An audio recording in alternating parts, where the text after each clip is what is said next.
আসসালামু আলাইকুম। আশা করছি দূরে এবং কাছে যে যেখানেই আছেন ভালো আছেন, সুস্থ আছেন। আলহামদুলিল্লাহ আমরা বেশ ভালো আছি।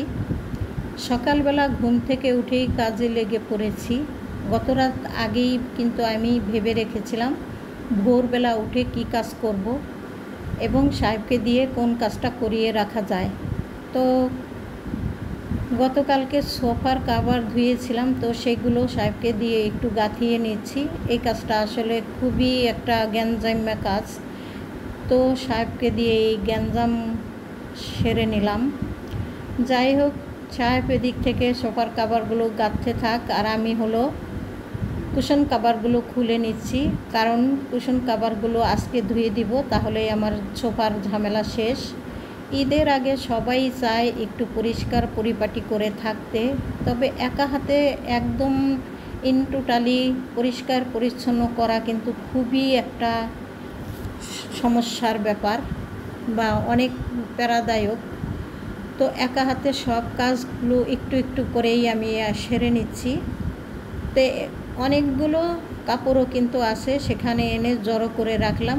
এমনকি সোফার কুশন কাভারগুলো আমি এখন সাবান দিয়ে ভিজিয়ে রেখে তারপরে চলে আসলাম কিচেনে কাজ করার জন্য। গত রাতে সেহরি খেয়েছিলাম, বেশ কিছু প্লেট বাটি তখনই ধুয়ে রেখেছি, আর কিছুটা প্লেট বাটি রয়ে গিয়েছিল, সেগুলো এখন ধুয়ে নেব।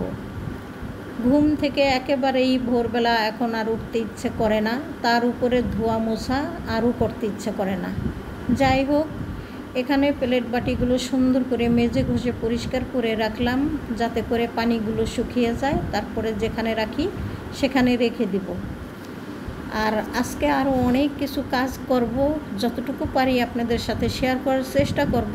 তবে শেয়ার করে কাজ করতে গেলে অনেক সময় লাগে, আর সেই সময় এখন আমার হাতে নেই, কারণ ঈদ প্রায় চলেই এসেছে।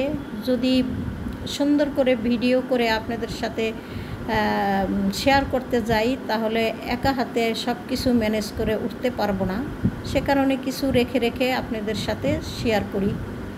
যাই হোক, ছোটোখাটো ভিডিওগুলো আপনারা শুরু থেকে শেষ পর্যন্ত দেখলে আশা করছি ভালো লাগবে। সাধারণ মানুষের সাধারণ জীবনযাপন আপনাদের কাছে যদি ভালো লাগে, তাহলে লাইক কমেন্ট শেয়ার করে দিবেন, সেই সাথে সাবস্ক্রাইব করে আমার পাশেই থাকবেন।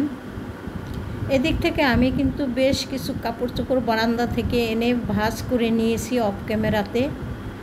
আগেই তো বললাম যে সব কিছু ক্যামেরাতে করলে আমি সময়ের সাথে পারবো না।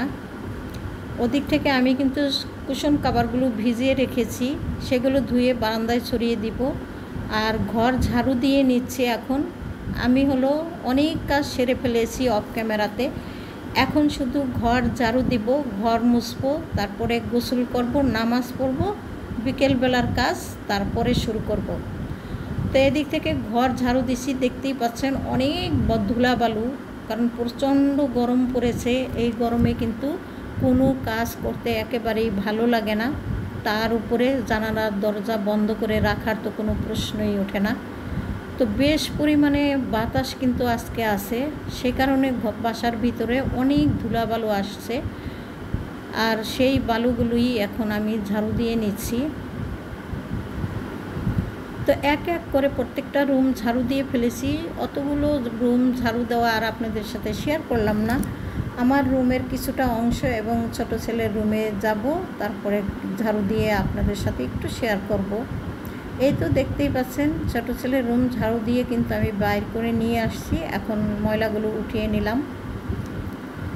অনেক তাড়াহুড়ো করে কাজ করতেছি, কারণ নামাজ যাতে পড়তে পারি। সংসারের কাজ করতে গিয়ে নামাজ বিফলে গেলে কোনো লাভ নেই রোজা রেখে। এত চেষ্টা করি মানে আগবেলাতে নামাজটা পড়ার জন্য, কিন্তু ইদানিং একেবারে 1:30 2টার মতো বেজে যায়, বা সোয়া 2টা বেজে যায় কাজ করতে করতে নামাজ পড়ার সময়। তো আপনাদের সাথে একটু শেয়ার করে দিলাম যে কীভাবে গুছিয়েছি। এই তো দেখতেই পাচ্ছেন কুশন কাভারগুলো গেঁথে দিয়ে আমার হাজব্যান্ড কিন্তু অলরেডি চলে গেছে তার কাজের স্থানে। তার কুশন কাভারগুলো আমি সুন্দর করে ঝেড়ে পরিষ্কার করে এক সাইডে রেখে দিয়েছি। আর এদিক থেকে দেখেন আমার বারান্দা দিয়ে কিন্তু সুন্দর ভিউ, গাছপালা অভাব নেই। গাছপালা থাকার কারণে কিন্তু আরও ধুলা হয়, কারণ পাতার উপরে প্রচণ্ড ধুলা থাকে আর বাতাসে সেগুলো সব আমার বাসায় ঢুকে পড়ে।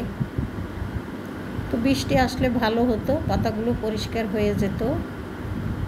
গোসল নামাজ শেষ করে কিছুক্ষণ রেস্ট নিয়েছি, তারপরে চলে আসলাম বিকেলবেলা ভাজা পোড়া করার জন্য। রোজার মাসে আসলে যতই যাই বলি না কেন যে ভাজা পোড়া খাবো না, তারপরেও কীভাবে যেন তৈরি করতেই হয়। তো এখানে আলুর চপ, বেগুনি, পেঁয়াজু করব আর বুট ভুনা করে নিব। কিছু তো বাহির থেকে কিনে কেটে আনা হয়, সেগুলো আমাদের খাওয়া হয়। তো ভাজতে শুরু করেছি ঠিকই, কিন্তু মোটেও ভালো লাগছিল না, একেবারে অস্থির ঠেকছিল রোজায়, কারণ প্রচণ্ড গরম পড়েছে।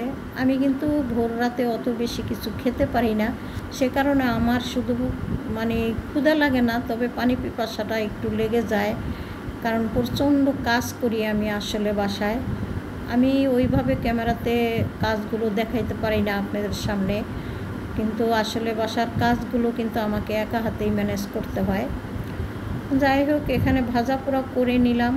ইফতারি কতটুকু শেয়ার করতে পারবো কি পারবো না আমি জানি না, কারণ আমার বাসায় হুট করেই মেহমান চলে আসে, আর মেহমানের সামনে আমি কখনোই ক্যামেরা ধরতে পারবো না, কারণ কেউ তো জানেই না যে আমি ভিডিও করি বা না করি, তারপরেও আমার কেমন যেন একটু লজ্জা ভাব।